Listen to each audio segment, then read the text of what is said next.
Taste the Daily.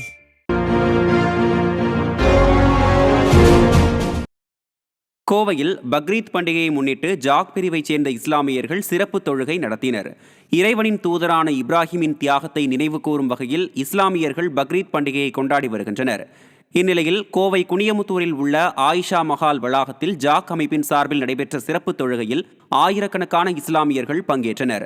சிறப்பு தொழுகையின் போது இஸ்லாமியர்கள் புத்தாடை அணிந்து ஒருவருக்கொருவர் கட்டிப்பிடித்து மகிழ்ச்சியை வெளிப்படுத்தி வாழ்த்துக்களை பரிமாறிக்கொண்டனர்.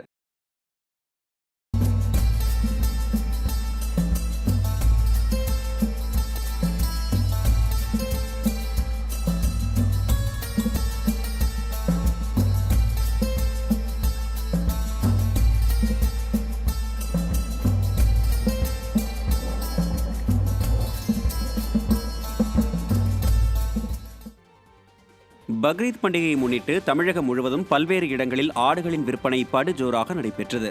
கடலூர் மாவட்டம் வேப்பூர் வாரச்சந்தையிலும் விழுப்புரம் மாவட்டம் செஞ்சி வாரச்சந்தையிலும் சுமார் 4 கோடி ரூபாய்க்கு மேல் ஆடுகள் விற்பனையானது. மதுரை மாவட்டம் திருமங்கலம் ஆட்டுச்சந்தையில் சுமார் 8 கோடி ரூபாய்க்கு மேல் ஆடுகள் விற்பனையானது. மேலும் சேலம் மாவட்டம் கொளத்தூர் வாரச்சந்தையில் 50 லட்சம் ரூபாய்க்கு மேல் ஆடுகள் விற்பனையானது. ஆடுகளின் விலை வழக்கத்தை விட 5000 ரூபாய் வரை கூடுதல் விலைக்கு விற்பனையானதால் வியாபாரிகள் மகிழ்ச்சியடைந்தனர்.